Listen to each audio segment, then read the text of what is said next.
Bapak-bapak asisten yang saya banggakan, kita masuk ke materi berikutnya tentang pengertian manajemen secara umum.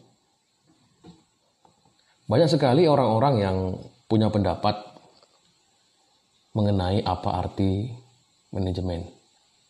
Nah, secara singkat, pengertian manajemen secara umum adalah proses perencanaan, pengorganisasian, penggerakan, dan pengawasan,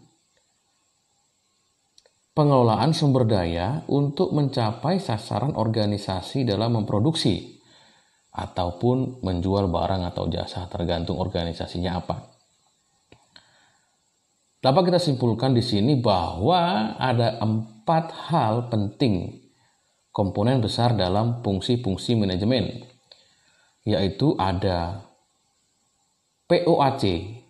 Ya, kita mengenal POAC, planning, organizing, actuating, dan controlling. Atau bahasa Indonesianya perencanaan, pengorganisasian, penggerakan, dan pengawasan. Nah, itu adalah fungsi-fungsi manajerial, ada 4 itu. Dan berkembangnya waktu, ilmu, dan teknologi, ilmu manajemen itu juga mengalami perkembangan, baik dari sisi tools maupun aplikasi di lapangan. Nah, merujuk dari TQM, Total Quality Management, itu kita sekarang lebih banyak mengenal pola manajemen dengan PDCA. Apa itu PDCA? Plan, Do, Check, dan Action.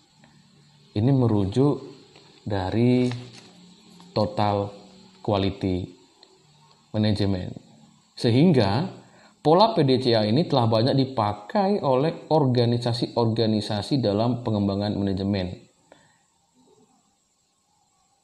yang mengantarkan organisasi tersebut melakukan improvement terus-menerus, atau kita sering mengenalnya dengan Kaizen dalam perbaikan.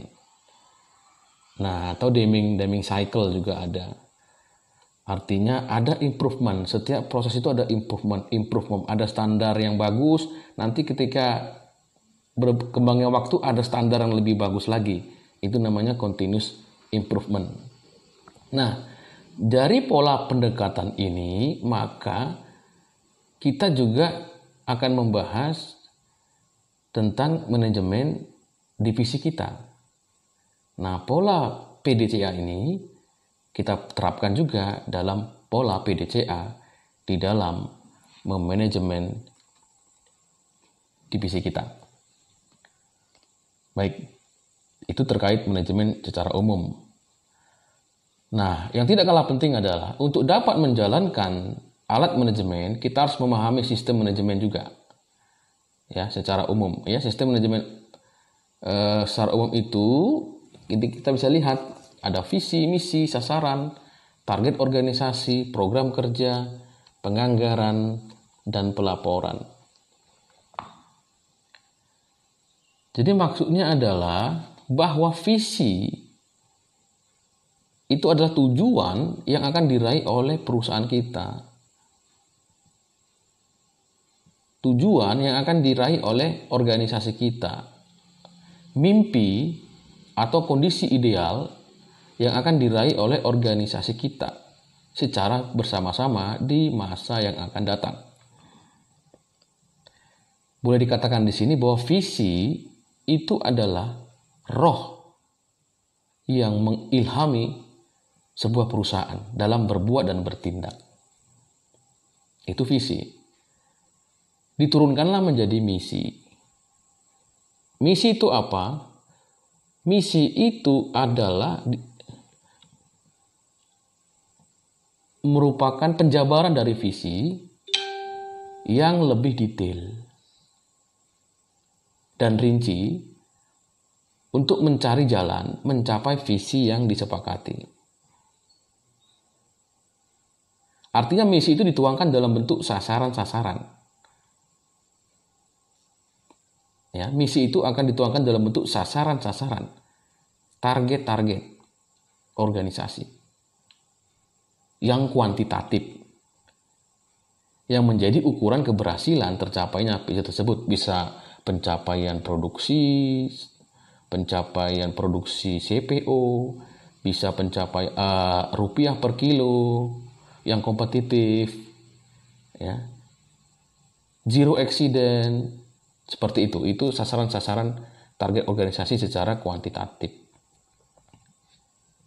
Nah, target yang sudah dibuat tadi itu merupakan gambar nyata dari sebuah visi. Sehingga untuk mencapai target diperlukan program kerja. Program-program kerja untuk mengarahkan bagaimana target tersebut dapat dicapai.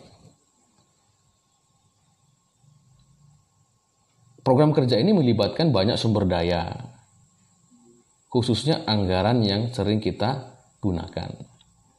Nah, kita ulang lagi ya. Dari visi, misi, sasaran, target organisasi tadi ya. Contoh target divisi kita apa?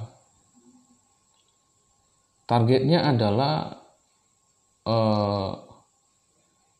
ton CPO per hektar. Nah, itu targetnya. Untuk mendapatkan itu maka ada program kerja yang harus dilakukan. Ya, program kerja.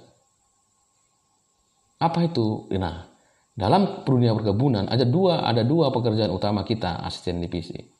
Pertama, atau planter lah saya sebut. Pertama adalah membentuk buah. Kemudian mengevakuasi buah. Nah, bagaimana supaya buah itu terbentuk? Maka adalah program kerja pemeliharaan. Ada pemupukan, ada perawatan, ada penunasan, ada pengendalian gulma. Itu dibuat program kerjanya. Evakuasi buah itu panen dan transportasinya. Itu ada programnya. Di dalam dunia perkebunan itu disebutlah rencana kerja tahunan. Nah, dari RKT itu muncullah penganggaran. Muncullah berapa biaya yang diperlukan agar program kerja itu dapat tercapai. Atau bahasanya budget kalau di kebun itu. Nah, ketika sudah dibuat budget, maka selanjutnya adalah pelaksanaan di lapangan, ya. Pelaksanaan program kerja. Setelah dilaksanakan, maka yang tidak kalah penting adalah proses pelaporan. Apakah pekerjaan di lapangan itu sesuai dengan program atau tidak? Nah, ini penting. Nah, ini sistem manajemen secara umum. Artinya, kalau program kerja kita bisa lakukan, maka target organisasi bisa didapat, misi organisasi bisa didapat, dan akhirnya visi, kondisi ideal organisasi itu bisa tercapai. Memang sistem ini tentunya tidak sesederhana yang ada di pikiran kita. Tapi banyak hal yang harus kita selesaikan tahap demi tahap. Yang memerlukan energi dari pimpinan maupun anggota di dalam organisasi tersebut untuk memastikan roda manajemen berjalan dengan normal. Nah, program itu yang tadi saya katakan program tadi akan menjadi sebuah realisasi. Itu ada namanya penggunaan sumber daya. Sumber daya manusia, sumber daya material, sumber daya mesin-mesin, sumber daya keuangan, banyak. Artinya apa? Ada pengelolaan di situ. Namanya manajemen. Nah, tadi ada saya sebutkan mengenai roda manajemen. Apa itu roda manajemen? Roda manajemen ini menggambarkan bagaimana step-step dalam sistem manajemen berjalan dengan baik. Ada plan tadi, ada do, ada action, ada check. Plan, do, check, action. Ini adalah manajemen tadi. Nah, sumbu utama dalam pergerakan manajemen ini ada yang tidak kalah pentingnya dari semua 4 hal tadi, yaitu adalah komunikasi. Mengapa? Karena komunikasi ini diartikan sebagai penghubung antara satu bagian dengan bagian yang lain. Dia menghubungkan P dan D, dia menghubungkan D dan C, dia menghubungkan C dan A, dia menghubungkan A dan P kembali. Ibarat roda. Maka apabila terjadi kebocoran di salah satu bagian, maka roda tersebut terhambat dalam pergerakannya. Nah, itulah maka disebut roda manajemen. Dia berputar terus. Nah, jadi roda ini ibaratnya divisi yang terus-menerus akan selalu berproses untuk mencapai visinya. Nah, agar divisi tidak salah jalan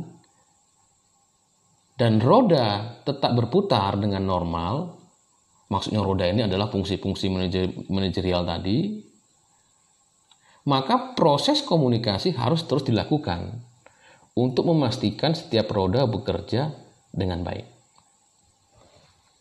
Maka kita bisa sebutkan bahwa kunci dari roda manajemen adalah komunikasi. Tidak bisa berdiri sendiri antara plan, do, check, action, tidak bisa. Pertanyaan berikutnya, siapa yang melakukan komunikasi?